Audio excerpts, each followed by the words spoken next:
explorateurs! Coucou les exploratrices! Bienvenue dans cette nouvelle vidéo! Donc aujourd'hui, on va vous parler des 10 premiers problèmes qu'on rencontre sur le camion et sur la Tiny, mais principalement sur le camion. Et pour tous ceux qui pensent que c'est pas possible de circuler, de stationner en France avec ce convoi, n'hésitez pas à vous abonner sur Instagram, on vous partage tous nos spots. Vous avez juste à vous abonner au hashtag post du spot. P-O-S-T-D-U-S-P-O-T.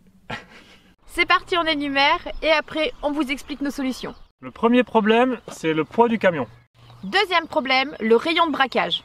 Troisième problème, on a une fuite au niveau du moyeu arrière droit. Quatrième problème, fuite sur le circuit d'air. Cinquième problème, un problème d'afficheur sur le tableau de bord. Sixième problème, feu stop et feu de gabarit. Septième problème, on a une fuite sur le système de suspension de la cabine du camion. Huitième problème, vitre arrière gauche qui ne s'ouvre pas. Neuvième problème, rouge ok. Dixième problème, le GPS n'est pas optimal.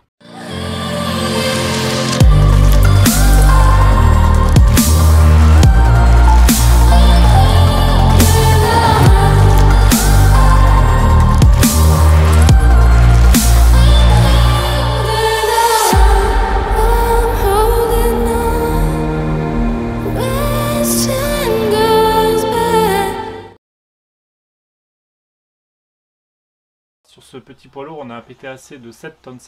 Heureusement, on a un capteur en fait sur ce modèle, c'est-à-dire que les deux essieux sont équipés de capteurs et on a le poids qui est renvoyé sur le tableau de bord. On s'est aperçu qu'on dépassait de bien 200 kg facile les 7,5 tonnes. Donc la solution la plus simple qu'on ait trouvée pour pouvoir partir, c'est de larguer les os.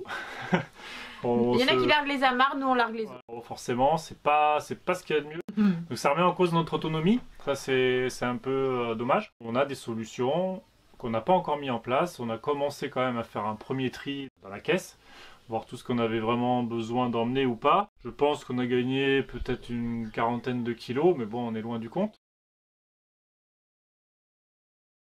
La solution la plus intéressante pour nous, ça serait de se débarrasser de la porte à l'arrière, la porte coulissante, parce que c'est combien 6 panneaux qui sont assez épais en bois avec toute une structure de charnière en acier qui est pas légère.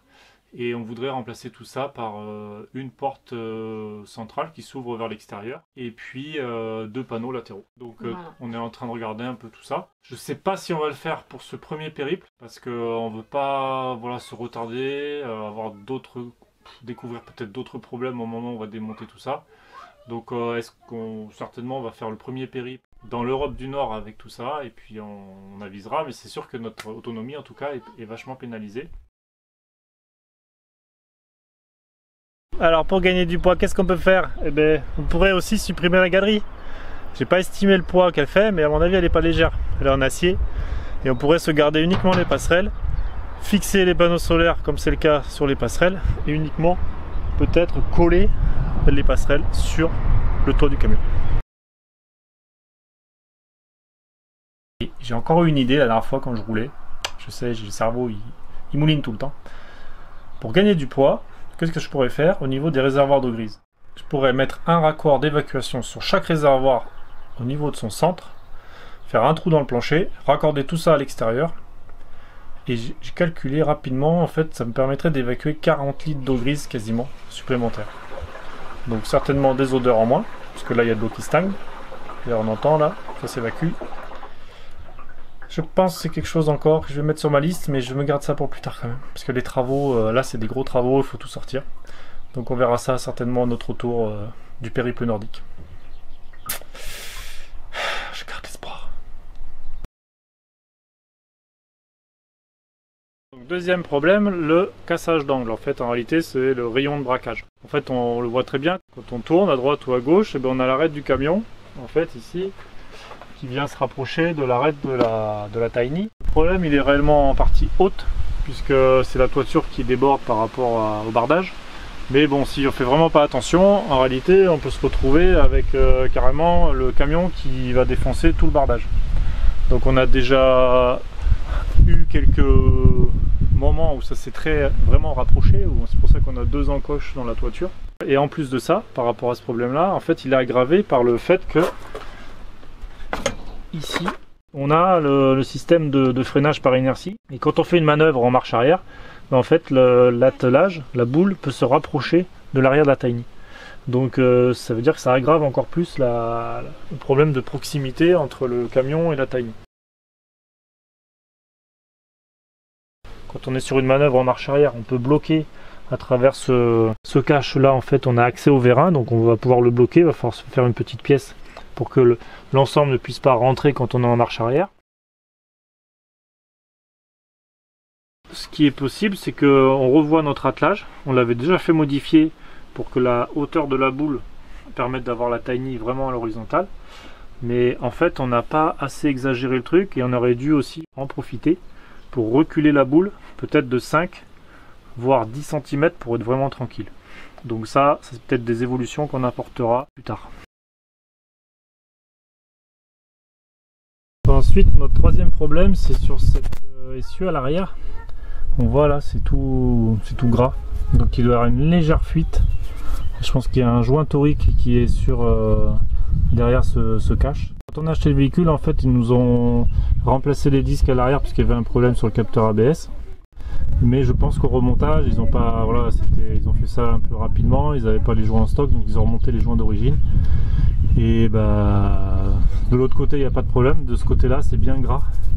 Donc il va falloir qu'on fasse quelque chose parce que si on n'a plus d'huile dans le pont, ça peut vite poser problème.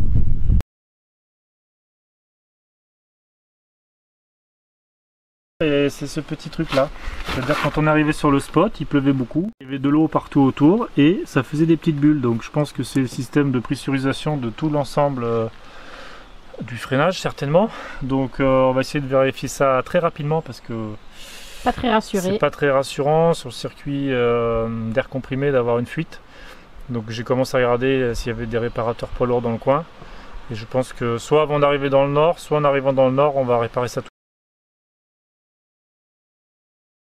Vous voyez ici, il y a un petit afficheur en fait, qui reprend pas mal d'informations. Celle je baisse la ventile, dont celle du chronotachygraphe, en fait, qui m'indique, vous voyez, c'est éteint là, il n'y a plus rien. Qui c'est là-bas derrière? Mais il marche plus. Voilà, donc voilà, en fait, vous voyez, je sais pas si c'est un faux contact ou quoi, mais en fait c'est pénible parce que ça nous reporte des informations du chrono, la consommation, qu'est-ce qu'il y a? Ouais, je sais même plus à force. Ah oui, les vitesses. Tu cherches une planche? Oh, excusez-moi. Et du coup, le fait qu'il fonctionne quand il a envie et surtout qu'il fonctionne quasiment pas, c'est assez problématique. C'est dommage parce qu'il y avait Jeff qui était là et je sais qu'il répare l'électronique et j'ai pas pensé à lui demander. Là, j'ai un peu les boules. Il aurait peut-être pu, avec deux petits coups de fer à souder, nous réparer ça. Le feu stop à l'arrière qui ne s'allume pas, donc je vous rassure, hein, j'ai vérifié l'ampoule. Ce qui m'embête, c'est que j'avais refait tout le faisceau. Il y a forcément un truc qui m'avait mis la puce à l'oreille, c'est que sur le véhicule, quand on l'a acheté, en fait ils avaient tiré un petit câble par-dessus qui venait se repiquer, il y avait une épissure. Donc j'avais tout refait, j'avais tout mis dans une boîte étanche, j'ai tout repéré et ça fonctionnait bien. Sauf que là, depuis 2 bonnes semaines, le feu stop ne fonctionne plus. Mais vu que je peux être amené à conduire le camion tout seul, il va falloir quand même que je résolve ce problème. Donc le problème suivant, c'est au niveau des feux de gabarit déportés sur la remorque. En fait, comme tous les feux, toutes les ampoules, quand on achète la remorque VMX, souvent c'est fait pour être attelé à une voiture, donc c'est tout en ampoule 12 volts. Donc j'ai remplacé toutes mes ampoules par des ampoules 24 volts. Le problème, c'est que sur ces feux de gabarit déportés, tout est moulé, on peut pas sortir les caches là, on peut pas changer les ampoules. Je pense qu'il faut que je les remplace par des modèles 24 volts. Donc il y en a un qui fonctionnait au moment où on est parti, et puis là, celui-là, il a fini de rendre l'âme. Donc les deux sont rincés. C'est vachement mou, hein. Ouais. Si ça te fait penser à quoi? Tu trouves pas? Non. Ça risque pas de... Non? C'est mou. Poète camion. Mais pourquoi il fonctionne pas sinon? Parce que c'est du 12 volts, donc ça a grillé l'ampoule. Ah, bah tu mets des ampoules 24 volts. Sauf que tu peux pas les remplacer. Ah, Faut que tu remplaces tout est tout moulé, le truc ça en doit fait. être des LED. moulé dedans. Ouais, ça doit être des Et LED. si tu le découpes et que tu le décolles, Regarde, non? regarde. Ah, c'est une LED. Ouais, Ah, bah c'est mort. Je suis obligé d'acheter le truc complet Ah mince. et de le remplacer. En plus, c'est des connecteurs. Et ceux-là, c'est des 24 volts? Ça, j'ai tout remplacé, toutes les ampoules en Ah, t'as 24. déjà tout remplacé. Vas-y, Parce que combien t'as t'étais payé pas censé. l'ampoule? Ouais, ça c'est le confinement, ça n'a pas fait que du bien au portefeuille. J'ai fait 4 magasins pour trouver des ampoules de clignotant à 6 € pièce. Oh là là. Le bol. T'imagines? La vache. 6 € pièce. 6 euros Moi là. j'allais sortir, j'en ai pris 5, j'allais sortir 5 balles, il me fait 24 €. 4, j'en ai pris Tu 4. sais, c'est le prix qui doit payer 5 boîtes en fait. 24 € il me dit. Et je dis bah j'ai que 20 €. Et ouais, parce qu'à la base, vous étiez pas prévu pour tirer ça avec un poids lourd qui C'est faisait ça. du 24 volts. C'est ça. D'accord, d'accord. Ok, bon, et moi je jouais, j'ai des trucs à faire. Allez, Bah, va bosser pas toi. bosse.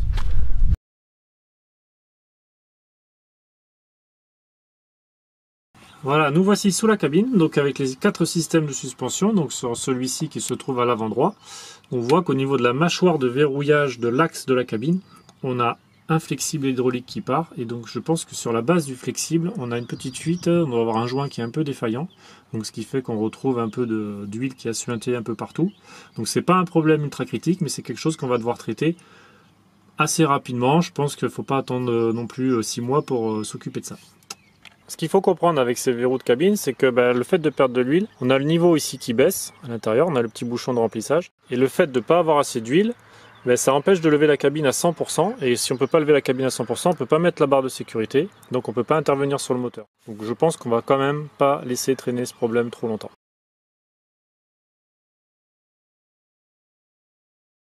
Vous avez cette fenêtre qui ne s'ouvre plus. Cédric va devoir tout démonter. Et regardez ce qui cloche. Et au pire, on a l'habitude parce que je pense que ça doit être un problème de chez Renault. Notre voiture fait exactement la même chose. Il va nous réparer ça en 5-7.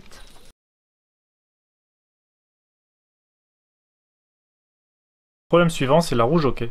On peut le voir là sur les vidéos de Charlotte et Jérémy quand ils nous ont filmé au moment où on arrivait. On voit que la roue est quand même assez proche du sol. Bon, ça nous inquiète pas spécialement. Après, le deuxième problème que l'on a sur la roue jockey, c'est que le verrou qui permet de maintenir en position la roue une fois qu'elle est en position basse n'arrive pas à s'enclencher. Parce qu'en fait, on n'a pas assez de distance entre le sol et la roue. Donc là, il n'y a pas grand chose à faire non plus parce que la Tiny, elle est à l'horizontale. On a calé l'attelage du camion à la bonne hauteur. Donc globalement, on pense que c'est un défaut de conception. Je pense que j'écrirai peut-être un petit mail à Vlemix pour leur indiquer ça. Mais de toute façon, je pense qu'ils se sont aperçus puisque sur les nouveaux modèles de remorques, ils ont déplacé la roue jockey.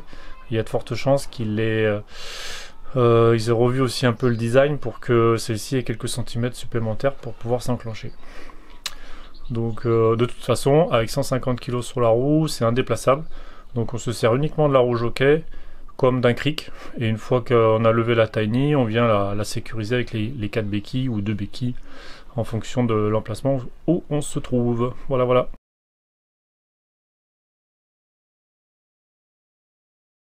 Donc voilà, en fait, notre application, ça s'appelle Sigic Truck. C'est joli la planète. Hein.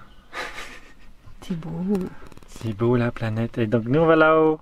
Non, donc pour tout ça, pour dire que cette application-là, certes, elle n'est pas trop chère. On a dû payer 60 € pour 3 ans de mise à jour, plus l'installation du logiciel, bien sûr, et des cartes de toute l'Europe.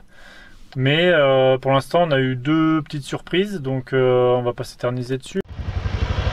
Oh, tu l'as eu ton permis? Bravo! C'est interdit au poids lourd. Suis-moi. Mais c'est pour dire qu'on n'est pas ultra rassuré.